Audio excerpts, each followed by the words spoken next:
Good morning, Joe. We bring in Joe Wolk, the CFO of Johnson & Johnson.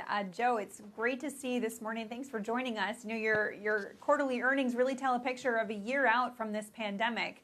Seeing the consumer number, down comparatively, as you don't have that shelf stocking that you saw in the first quarter of last year, but the medical devices seeing a recovery.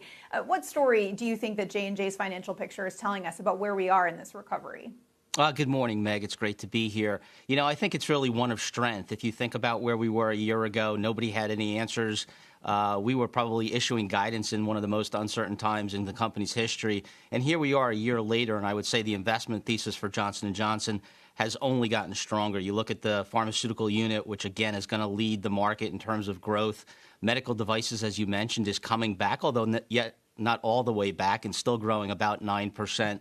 And consumer did have some of those, I'll say, choppy comparisons because we grew about 11% this time last year as people were loading up on those iconic brands such as Tylenol.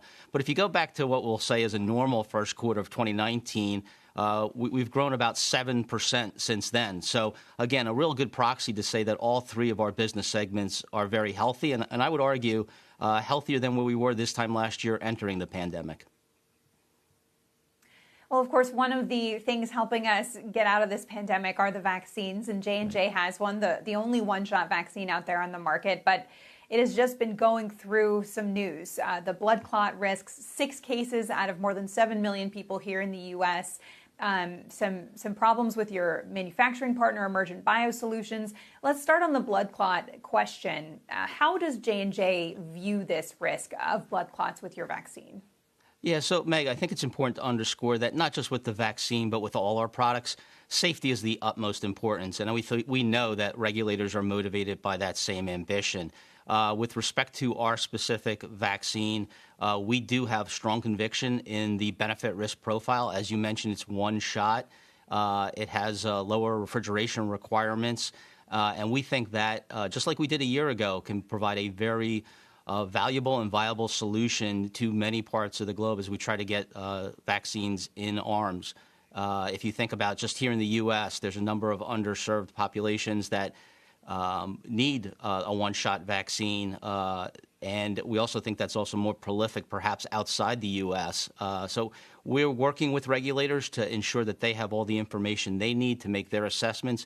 You've probably seen that the pause in South Africa has been lifted. We expect very shortly from Europe as well as the U.S. FDA, perhaps as early as the end of this week, to have some resolution with respect to how we're going to proceed. But we remain very confident, and we're hopeful that the benefit-risk profile will play out.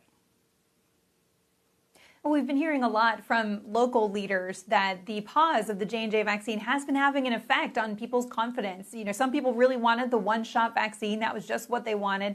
For others, it is increasing their hesitancy about that vaccine or vaccines in general. Are you concerned that by taking a pause, instead of perhaps adding a new warning and making sure doctors knew how to treat this kind of rare clot, that a pause is going to increase hesitancy for people to take your vaccine both here in the U.S. and around the world where it is desperately needed?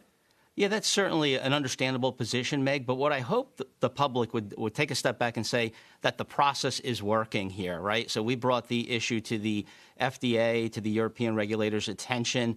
We want to make sure that we're thorough in terms of our analysis to understand what caused some of these issues. I think part of that response will be diagnosis and awareness as well as appropriate treatment. So I would hope that at the end of this week that the population in general will feel more confident about taking a vaccine.